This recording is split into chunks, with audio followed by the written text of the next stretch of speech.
shadowy. Come on, hurry up. Hey guys, we are here for another great day. We are going to start with our mobility today in what Tyler's favorite move is. Favorite move. The pigeon. Pigeon. Hey, you think I suck at pigeon, but I'm really good at it. I've been hiding it. We will find out right now. Okay, we're going to do a little bit different. We want everyone to be on the floor, so we're going to start in our world's greatest, if you would. Can you face them? Yeah. Find that angle, thanks. And then we're going to move our foot to the middle of the body, and then we're going to flip over the ankle. That's going to be our pigeon pose today. So if you can't maintain this, go ahead and drop the back knee and put it on the floor and relax a little bit.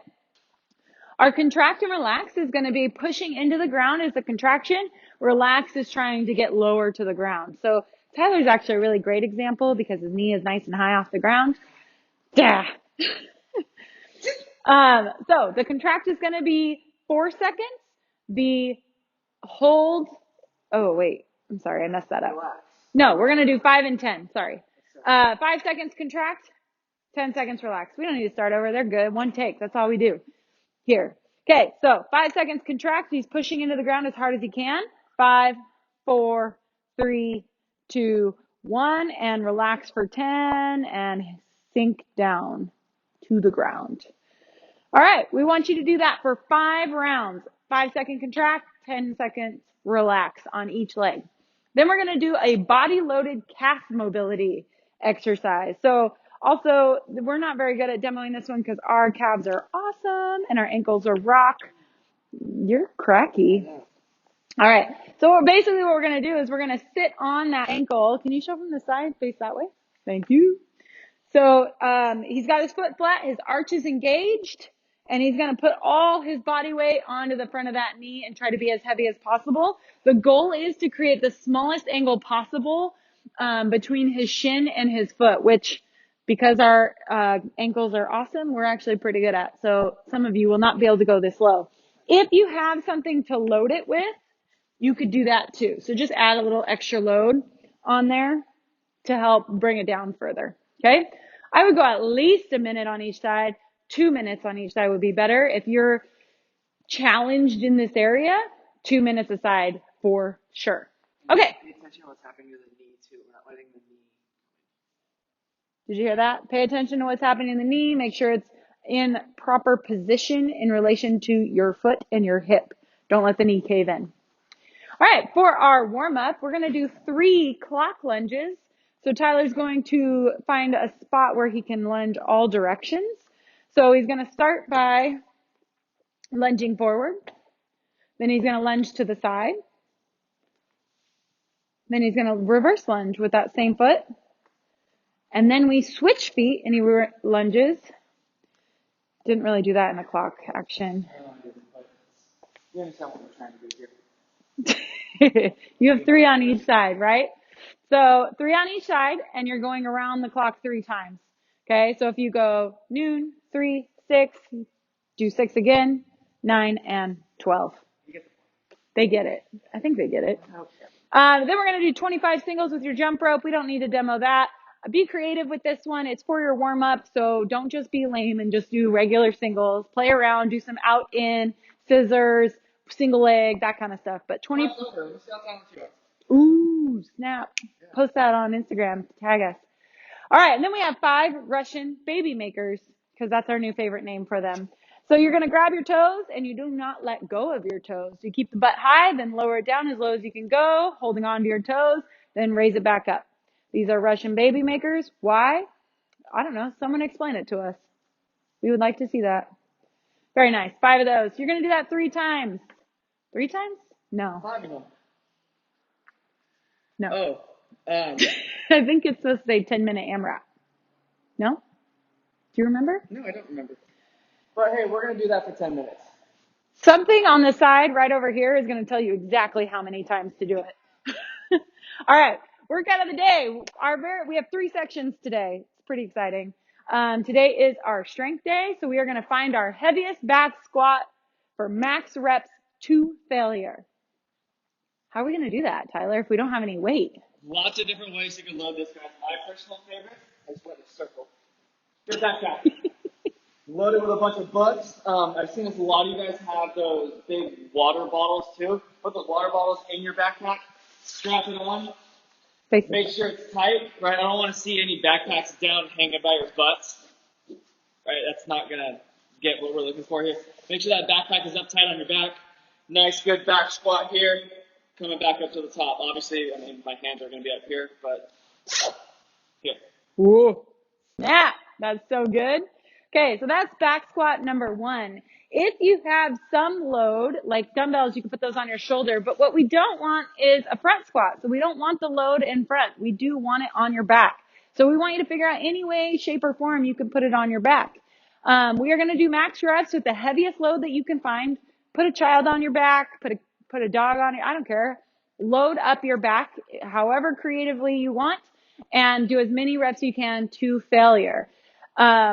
If you have a child on your back, be careful with the failure part. Maybe do it next to the couch or something so you can fail onto the couch. Take pictures. And yes, you should probably video this. Let's get real. It's going to be fun.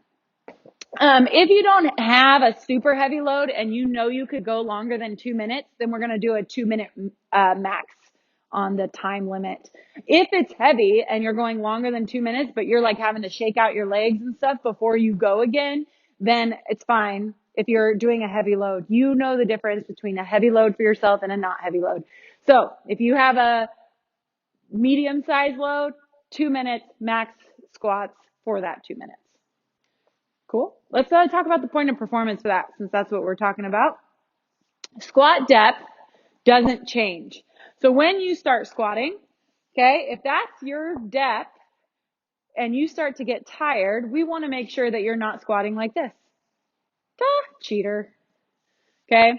So what I would do is either A, have a target for your butt, not one that you sit on, but one that you just barely touch so that you know that every time you touch it, you're going the same depth every time. Or have a spouse or a child watch your depth and they will tell you if you're cheating real quick. Section B is going to be Tabata hollow hold. What we're looking for is your best effort on your hollow hold. So we know our 4 positions. Let's go through them quickly. So position 1, tucked all the way in. Position 2, one leg out. Position 3, one arm out. And then position 4, everything's out. Boom, relax. So what we're looking for is which position can you do 20 seconds of? Just even one round, 20 seconds. So if you can't do the full position for 20 seconds, but you can do it for 10, we don't want you doing that one. We want you to do at least whatever position you can do for a full 20 seconds. And then you're going to do a round of Tabata, holding that position as long as you can. So if you fail on your 3rd round, then your score is going to be 2 rounds because you completed 2, plus however many seconds, which will be logged in SugarWOD as reps that you got in that next round. So if Tyler held the full position for 2 rounds, and then on the 3rd round he failed at 8 seconds, it'd be 2 plus 8. Does that make sense? Yeah, you got that. Cool. Tyler says it makes sense, so if you have problems, call him. All right, section C, we got 10 rounds. This is our like additional core / little bit of Metcon section of our strength day.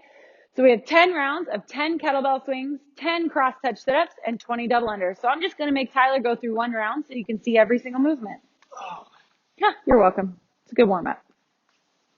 All right, so 10 kettlebell swings. His back is nice and flat. I'm going to let you count your own reps so while I can talk. His shins stay vertical. His back is flat. He's following the bell down. He's keeping his triceps connected to his body as long as possible, and he's being explosive with the hips. The weight does not come away from his body until his hips are fully extended. So after the 10 kettlebell swings, we're going to do 10 cross-touch sit-ups. Okay, these are going to be 10 individual count. So that's 2, 3, 4. If he starts struggling getting his low back off the ground, we're going to lift the core first, if you could do that, and then lift the leg. Okay, so lift core and then lift the leg, and that'll help if you struggle with this. So 10 total and then 20 double unders. Got a hood on. You might hit the hood. Don't judge me. I'm judging. Good. Standing up nice and tall, core nice and tight. He's using a rope that's way too long for him because it's AJ's. Oh, it is? Yeah, this is good. You could have just said, yeah, I'm awesome. You should have went with that. Okay, anyway, till next time. All right, scales and modifications. If you don't have a kettlebell, we can do good mornings. So you can do that with a PVC if you want. It's a really good, just extra movement to open up the chest, hinge your hips back, get down as low as you can. You can also do a good morning with a plate hug. If you've got a plate and want to hug it. If you got a plate, you probably have a bar. You could do this nice ball. Nice. You could put your backpack on backwards. Please show that. Good morning. We like a front-loaded good morning. It's just a little different. You could also put it on your back, but that was more fun.